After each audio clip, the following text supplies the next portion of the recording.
22 April रोजी जम्मू आणि काश्मीरमधील पहलगाम येथे एका भयानक दहशतवादी हल्ल्यात 26 लोक मृत्युमुखी पडले, ज्यात बहुतेक पर्यटक होते। हल्लेखोरांनी पीडितांना त्यांच्या धर्माबद्दल विचारले असा दावा वाचलेल्यांनी केला आहे। काहींचा असा दावा आहे की पीडितांना कलमा, श्रद्धेची पवित्र इस्लामिक अभिव्यक्ती म्हणण्यास भाग पाडले जात असे आणि जर ते अयशस्वी झाले तर त्यांना गोळ्या घालून ठार मारले जात असे। ला इलाहा इल्लल्लाह मुहम्मदुर रसूलुल्लाह, अल्लाह शिवाय कोणीही देव नाही आणि मुहम्मद अल्लाहचे प्रेषित आहेत, हे शब्द जगभरातील अब्जाहून अधिक मुस्लिमांसाठी पवित्र आहेत। कलमा म्हणून ओळखले जाणारे श्रद्धेचे हे घोषणा नवजात बालकाच्या कानात कुजबजवले जाते। 5 दैनंदिन नमाज दरम्यान पुनरावृत्ती केली जाते आणि मृत्यूच्या वेळी श्रद्धावानांच्या ओठांवर राहण्याची आशा करते। ही एका देवावर आणि त्याच्या अंतिम प्रेषित पैगंबर मुहम्मद यांच्यावर विश्वास ठेवण्याची घोषणा आहे। कलमा हा एक अरबी शब्द आहे ज्याचा अर्थ शब्द किंवा विधान असा होतो। इस्लाम मध्ये 6 कलमा आहेत। कलमा तय्यब अल्लाहची एकता आणि मुहम्मदची पैगंबरता घोषित करते।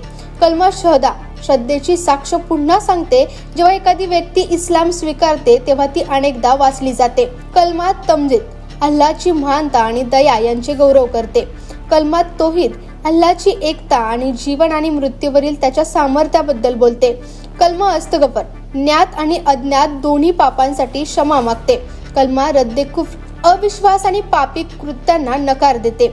6 कलमा इस्लामी श्रद्धेचे केंद्रबिंदू आहेत। ते मुस्लिमांना अल्लाहची एकता, पैगंबरांचे महत्त्व आणि क्षमा मागण्याची आणि पापांपासून दूर राहण्याची गरज शिकवतात। त्यांचे पठण मुस्लिमांना चिंतन करण्यास, पश्चाताप करण्यास आणि त्यांचा विश्वास मजबूत करण्यास मदत करते। कलमा पठण केले तेव्हा कुठे जीव वाचला। आसाम मधील प्राध्यापक देबाश्री भट्टाचार्य जे त्यांच्या कुटुंबासह सुट्टीवर होते, त्यांचा दावा आहे की त्यांनी कलमा पठण केले तेव्हा त्यांना वाचवण्यात आले।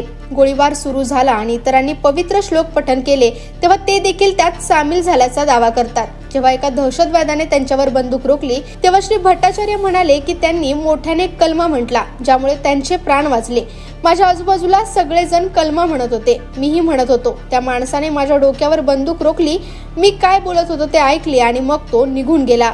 मी फक्त ला इलाही म्हणत होतो। सगळेजण जे म्हणत होते त्याला तुम्ही कळपाची मानसिकता म्हणू शकता। मला कल्पना नव्हती की यामुळे माझा जीव वाचेल की नाही। त्याने ते ऐकले आणि तो निघून गेला, असे त्यांनी बुधवारी NDTVला सांगितले।